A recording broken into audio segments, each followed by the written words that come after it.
Here we go. Podcast 816, first episode. Here it goes. Greetings, gamers. This is Rad with Arcade816. I'd like to be able to tell you it's time for the Tuesday trade-in, but we're just not there yet, so I'm here in 816 headquarters. It's a basement, but we've still got some fun stuff to do. We've still got some fun games to play, and we still got some cool stuff to talk about. So this is Podcast 816. It's going to be this is the first episode. We're going to do all kinds of stuff on here. We're going to do news of what we were doing with the arcade. We're going to do gameplay stuff. We're going to do unboxings. We're going to read old issues of EGM. We're going to just do all kinds of cool stuff because we got nothing better to do because we're stuck inside. And, pretty much everything we do and everything we make during this pandemic is kind of like a time capsule. Everything. We're going to look back on all this stuff and look, they're talking about that COVID thing. They're talking, it's everything. It's just, it's an unprecedented time in our history, and we got to do something, man. Otherwise, we're going to sit around, we're going to be depressed, we're going to be scared, but we're not alone. So let's get together. That's what I'm trying to do, just bring a little joy into some lives, and hopefully I can do that. So I'm here with the 816 console cabs, at least the ones that we have in here. We've got 4 of them out in the world. We've got 4 of them here, and you may remember that I posted not too long ago a picture of a new one that we've got coming out. So why don't I, in fact, I can click a button here. And that's the picture that we showed on the website. And I said, there's going to be, we'll show you the rest of it later on. Maybe I said that, I don't know, maybe I didn't. I'm old, I can't remember these things. But in any case, let me show you the final finished PlayStation cabinet. Check this out. So that is rendered in Fusion 360 by Team 816's Olaf, and I think he did a heck of a job. I put all the art pieces together and then I ship them off to him, and then it's great because we can stay in our houses and do this stuff. We don't have to be together getting germs on each other, so it's great. So there it is, the PlayStation. That's what it's going to look like. We just got to print out the art pieces, build a cabinet, and that'll be number 9, cabinet number 9. To join the first 8. So I think he did a heck of a job, man. It looks pretty awesome. Hopefully you guys like it too. Then when how it is when we build them, they look pretty much just like they do in the renders. But this particular render is the first one that we did in Fusion 360. When I say we, I mean Olaf. I don't do the 3D stuff. I think it turned out great. So hopefully you guys like it, and it's a worthy addition to the 816 console cabinets. And we'll hopefully see it built pretty soon. Once we can get together again and work on this stuff, we'll start building it. So that'll be super awesome.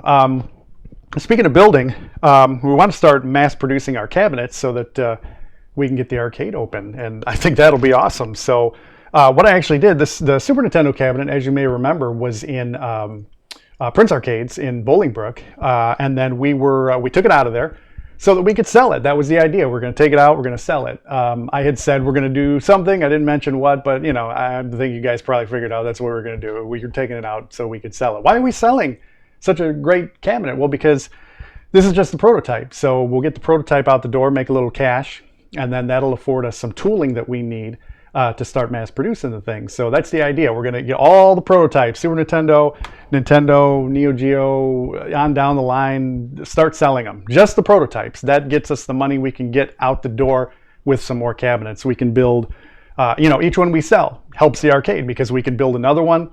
We can sell them. We can build another one. We can put one aside for the arcade, build another one, sell it, put one aside, sell it, go back and forth until we have enough to get the arcade open. So that's going to be fantastic. So people have been asking, how come you're not selling them yet? Well, I can't throw my wallet at you fast enough. And I know that we were one day away, gang, one day away from doing this. We were going to put them up for sale, and then I was going to announce it on Tuesday Trade-In at Pixel Blast, and that's when this whole thing hit. And, as a person with, an autoimmune disorder, I've been taking this quarantine very seriously, because I got better things to do tonight than die. That's from a movie. We put off selling them. I was one day away from selling them. They would have been out the door. You guys have been asking for it. It would have happened. But unfortunately, we're taking this quarantine seriously. And once we get the go ahead to, we can go back outside and start playing with each other again, then, these things will go up. We'll start selling these prototypes and then prototypes will allow us to build more that we can sell you, and then put some aside for the arcade space, and we'll get this place open, man. It's finally going to happen. So, I'm super excited, man. It's really going to be awesome. It's really going to happen, and I can't wait for you guys to be able to come in and see it. So we have our first date, and they'll be joined by the PlayStation cabinet, as you've seen on the. I have a monitor here that I can see it too. That's why I keep looking down at the PlayStation artwork and the finished PlayStation cabinet. We'll get to started on that as soon as we have this tooling together that we can mass produce these things. So it'll be pretty wild. And then we've actually been extremely generously donated a printer. So we're looking forward to picking that up too. As soon as this thing blows over, we're going to go get this printer picked up. We can print out our own art pieces. A lot of stuff will be done in-house. It'll save us a ton of money. It'll get us open faster. And it's just, it's so excited, man. It's going to be super cool. So what else? Like I said, we're going to do all kinds of stuff on this podcast. This is really just an intro. We're not really going to do not too much today, unveil the PlayStation cabinet, and just talk about what we've got coming up. So as soon as we can, we'll get those cabinets out, and then I hope you guys will enjoy it. The pricing will be announced when they actually go for sale. We'll put it up for sale. The price will be there, and you can decide, I totally want one, or you can say, man, that's way too expensive, or whatever you want to say. But hopefully, some people will be on board with this, so we can get this place going. Man, it's going to be super cool. So that's all I really have to say about news and things coming up with the arcade. That's all we're really doing right now, is just kind of prepping, a lot of prepping, doing new artwork. I have time to do new artwork, so I'm doing that. I'm working on, I'll tell you right now, I'm working on Sega Saturn and 3DO. Those are going to be the next two cabinets you'll see. So I can tell you that much. But yeah, we're actually working right now on Sega Saturn, just getting it started. And then I'll do 3DO after that. And yeah, those cabinets should be a lot of fun to do too. I'm looking forward to it. You guys know how I do these cabinets is basically a lot of looking at Google images, at the box of the system itself. There's just a lot of bits and pieces of. You can see it here in the PlayStation. There's just there's bits and pieces of what the box art looked like, of what the system actually looked like. It's I just try to get in the minds of the dudes that design these things. It's usually. As far as the box art is usually an American marketer that puts that together, and then for the system, it's typically a Japanese developer that puts that together. Trying to get into the minds of these guys back in the 90s and trying to figure out, like, what were they going for here, and what was the ultimate, the ultimate goal of what they were putting together. And like, for instance, that diamond logo on the side, the Sony logo, that just instantly in my mind evokes that startup sound of the PlayStation when you see that little diamond logo. So I'm like, I gotta have that on there, because it just, as soon as you see that thing, you see that side art on that cab, it just evokes that feeling, that memory of playing PlayStation. You look at the control panel and it's like, that looks just like the arcade stick that came out. Those are the types of things that go through my mind when I try to, put these things together like this. So yeah, it'll be pretty wild. I'm so looking forward to it, man. I can't wait for you guys to see like the actual cabinet. But yeah, here I've got Super Nintendo, Neo Geo, and Sega Master System is behind me here. I don't know if you can see it, but in any case, we've got those four here. And then we've got Atari 2600 and TurboGrafx out in Pixel Blast in Lisle. And then we've got, at the Yeti station in Aurora, we've got Sega Genesis, which also has Sega CD 32X capability thanks to the Mega SD. And what's the other one? Game Boy. We have Game Boy in the Yeti station. So both of those are super awesome, and I can't wait for these places to open back up again. And if you can, please support these guys. There are ways to do that. You can go on their websites. You can buy T-shirts. You can buy day passes. And when they open back up, you'll be able to go and use those day passes, and you can walk around and wear the swag and proudly display your arcade love. But I beat this drum all the time, gang. But I got to tell you that every single arcade owner in Chicago area, and beyond Chicago, like even up in Wisconsin, the Garcade, and just everybody I've met, all the owners of all these arcades are the coolest people. There's not a bit of pretense. There's not a bit of ego. Everybody's super cool. And everybody's been super cool to me. Like, what are you doing? How can I help? Everybody wants to help, and everybody has helped tremendously. And I love every single one of these guys. They're all just great, great guys. They've all given so much of their time and effort to help me out. And, now we got to help them out. And I just hope that, at the end of this, I want to see all these arcades open back up. I don't want to see a single one of these guys lose what they've got, because if one arcade goes down, this whole community loses momentum, and I just don't want to see that happen. So if you can, I know times are tough, I understand, but if you can, support our arcades, because when all is said and done and we're all out of this, and we will be out of this, what are we going to do? What are we going to have to do if every place is closed? Because I just hope we can see all these arcades stay open. And so if you can support them, that'd be awesome. Everybody's got a website. I can't, I'm not going to go down a whole line, but who all the players are at this point. So yeah, if you can, totally support the local Chicagoland arcade community, man, it'd be awesome. So let's do something more fun than talk about COVID-19 and impending doom and all these things. Let's do a gameplay. So I was sitting here messing around with the Super Nintendo cabinet, as long as I've got it here. And I was like, the next game I was going to put in for Tuesday trade-in, before all of a sudden I decided I'm gonna get this thing sold. I'm gonna get this arcade open. So I took it out, but I had a plan to put another game in there before we kind of started turning the wheels on that whole thing. So it was gonna be Pilotwings. So I said, heck, man, let's do a little Pilotwings, because it was already in the system, and we'll do a little gameplay video, and then we'll close this thing out. So just kind of give you an idea of what types of things you're gonna see on this podcast. It's gonna be gameplay videos. So.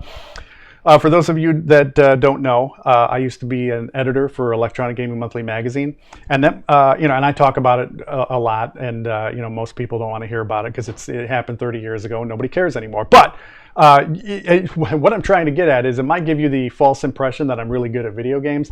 I'm really not. So I'm going to do a bad gameplay video of Pilotwings for you. So yeah, let's check that out. First, I will give you some audio so you can hear the game.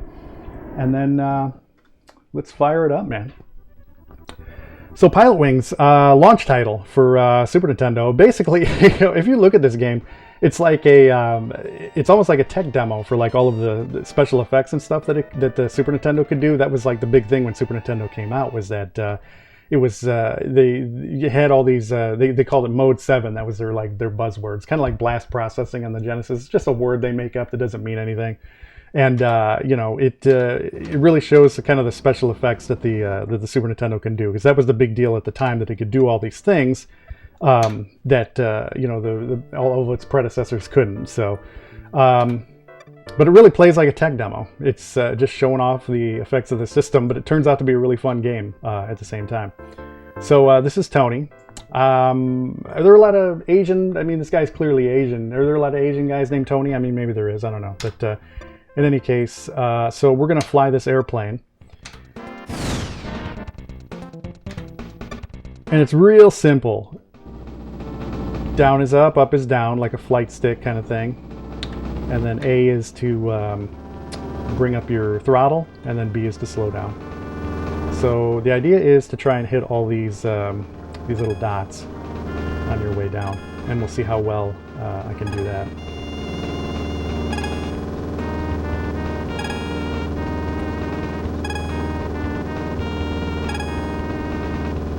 As I approach the runway, I'm going to start slowing down. I bounced once, not a great landing, but a landing that you can walk away from. The landing's okay, and I think I scored 100%. We'll see. Congrats. Just 98. Close. Tony's still pretty excited, so that's good. All right, 22 points. Not too bad. I should be able to do that easily, unless I completely mess this up. Now, you'll note that I'm not having too much trouble playing this on an arcade cabinet with arcade controls. Most of the games I play translate very nicely to arcade controls. I've had really no trouble playing too many games on here. So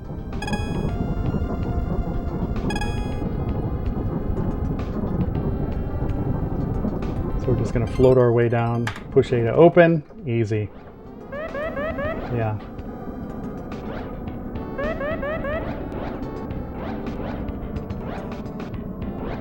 Yeah, I'm going for the 100. If you hit the 100, you get a bonus stage. We'll see if I can get it or not. Nope, in the water.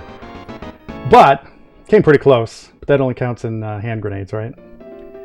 But I did get 20 points, so guess what? I needed 2 more points. Believe that? So, that's that. We'll do it one more time. Do the skydiving first.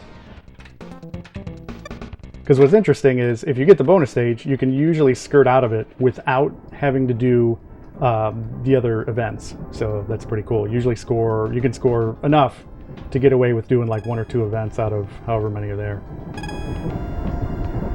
Alright, I hit those, no problem. Now this is the tricky part, landed on this 100. I could just go for you get 70 if you land in the center there, but you know, that's boring. I like to try to risk my life by landing on this 100. This time I'm going to try to hit it on this gray rail so that if I miss, I still... There you go. See, I missed it, but it's still a good landing, so that's usually the way to do it. Tony's a little upset, but hopefully we'll make up for it with the plane.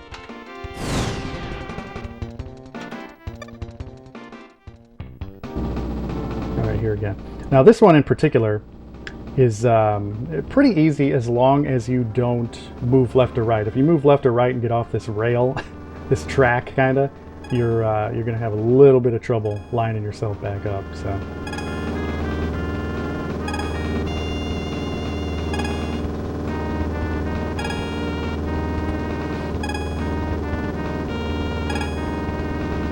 Alright, we'll start slowing down.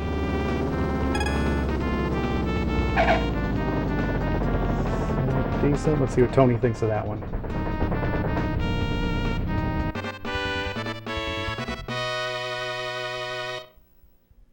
Tony's shocked.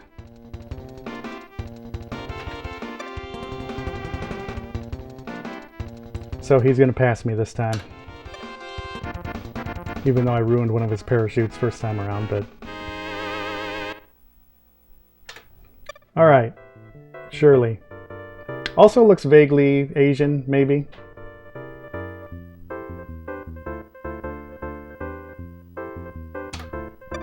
Alright, we're gonna do, oh heck, why don't we try rocket build?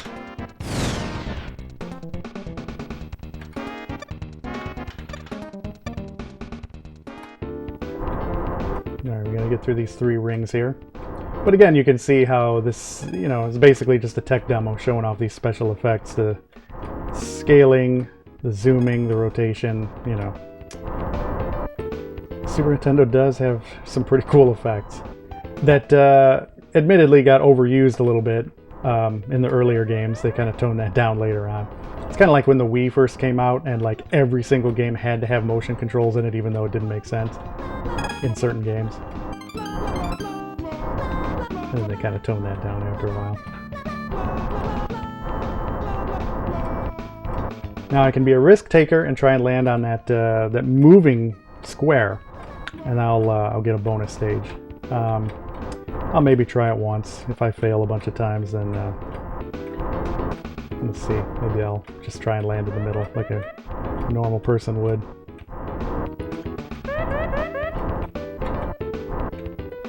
Hey, not bad.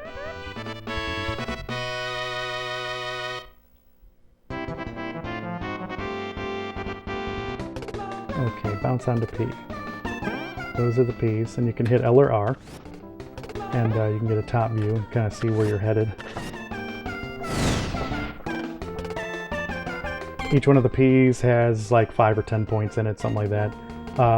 A couple times I've been able to land dead center and get 2 of them at once. I've only done it a couple times, man. It's really hard. You got to do it like pixel perfect, dude.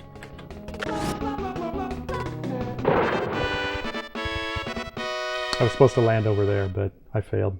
But it's okay, because I got 115 points, so I don't think I wasted it. Take it easy, Shirley.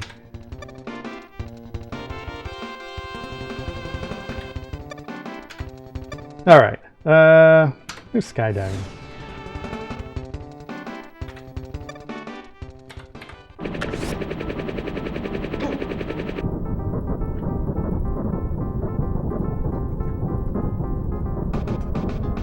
Go through all the rings. This one's a little bit harder because you can see they've got one a little offset there, so it's just a little bit harder to get that one.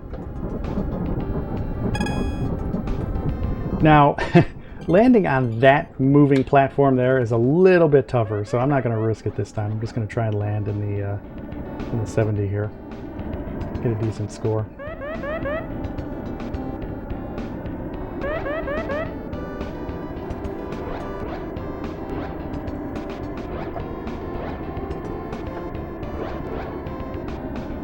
Not too bad.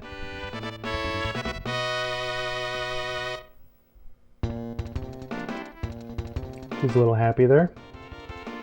I won't either, Shirley.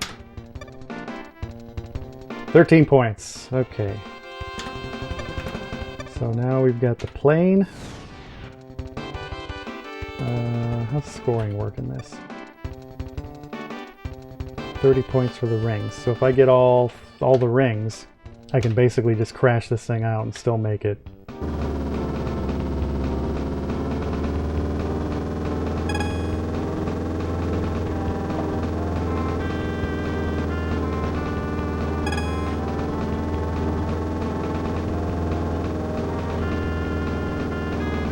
Now I've heard that if you land on this shorter runway over here, you get more points. Now, I don't know if that's true or not. You can tell me whether it's true in the comments, and I probably won't read it. But...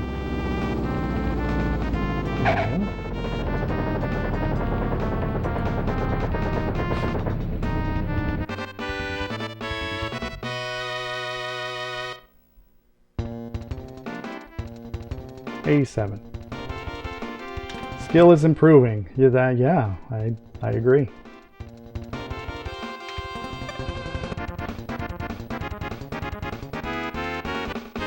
I don't know if you just heard that. The sound goes back and forth like that. That was a huge deal when Super Nintendo came out. Stereo sound, whoa, dude. Your instructor Lance here. I don't know, when I look at this dude, I always imagine he has like a Russian accent for some reason. Your instructor Lance here.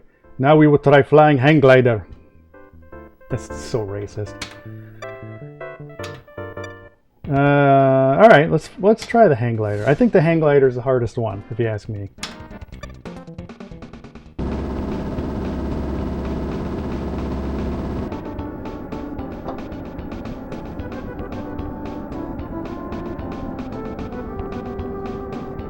So we gotta hit this. It's supposed to be a wind current.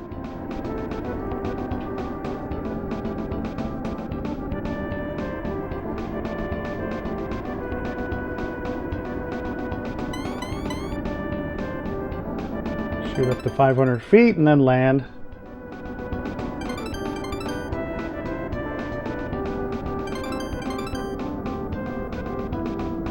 But this is the tricky part, is the landing. I can never stick the landing with this hang glider for some reason. We'll see if we can do it.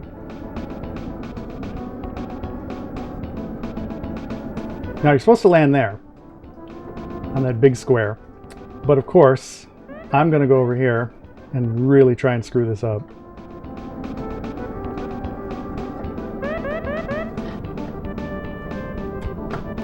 Overshot it. See, I told you, I always do that.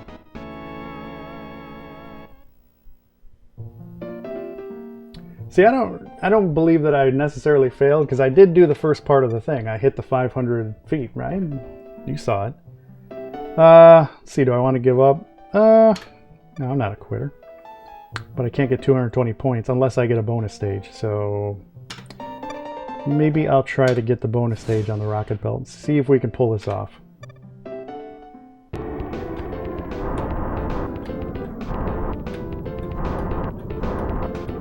It ain't easy.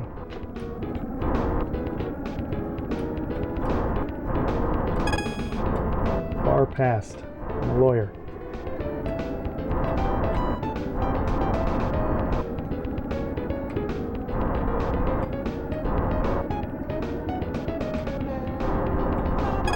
Alright, and one more, I think, yeah.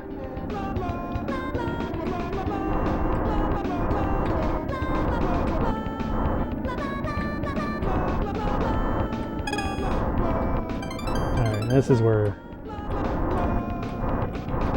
it gets rough. Trying to land on that little thing there.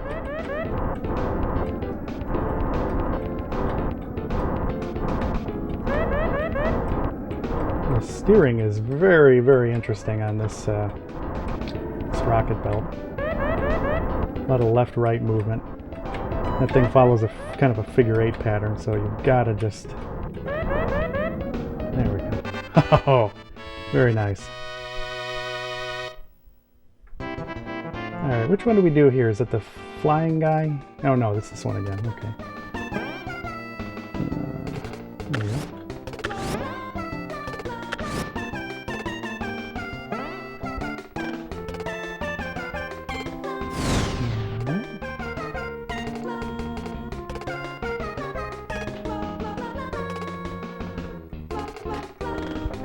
Oh, well, we got 10. That's pretty good.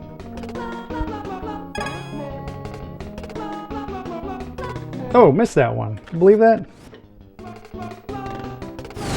Alright, let's see what we can end up with here. Can we get in the 30, you think?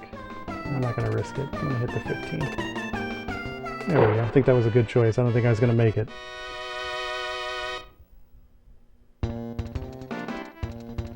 Very good. Alright, 90 points. Barely making it. Barely making it, Lance says.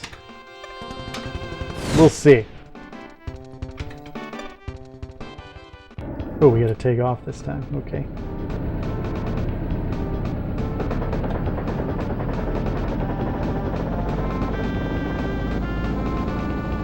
Let's see how we do.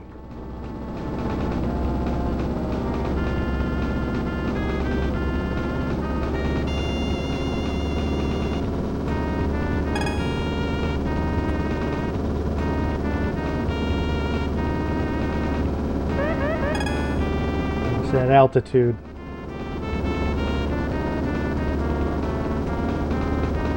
Something I say to my kid all the time, except I say attitude.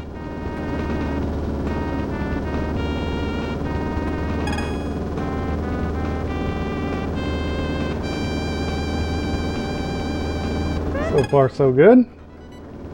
100 feet. Nailed it. 250. Next one's really low, so let's start steering into it now.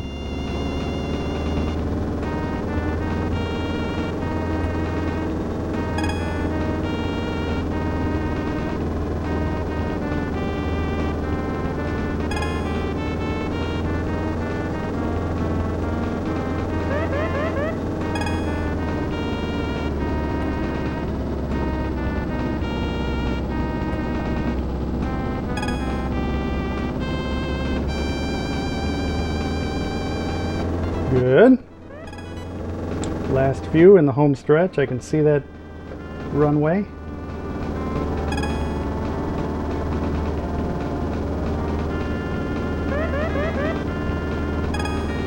Alright.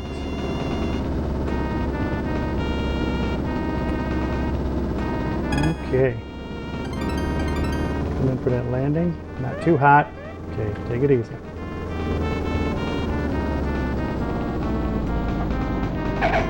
Oh man, a little close to the edge of the runway there. I know what Lance is going to think about that. How'd I do, Lance? Oh, you believe that? Do you believe that? Oh my gosh. So close. 5 points, man. That's, oh. Can't certify me. 5 points after the bonus stage and everything. That was a great flight, man. Lance is a tough teacher, man. Boy. Game over. That's fun. Pilotwings. It's awesome, dude. So that's it. That's me playing games badly. That's what you're going to get when you watch Podcast816. So hope you liked it. And if you didn't, at least you killed some time until you find the next thing you're going to do. Yeah, so that's all I got. Thanks for tuning in, man. I really appreciate it. There'll be more of these. We'll keep doing them. I think we're going to do an unboxing next of something that we just got. So I think it's going to be pretty cool. So we'll check you in a few days. Maybe we'll do them every few days or something. And give you something to look at. Hopefully have some more news to share about the arcade and stuff we've got going on. Like I said, we'll read some issues of EGM. We'll do more gameplay. We'll do all kinds of stuff. We're going to have fun, man. So be safe, take care, have fun above all else, and I'll see you soon. Thanks a lot.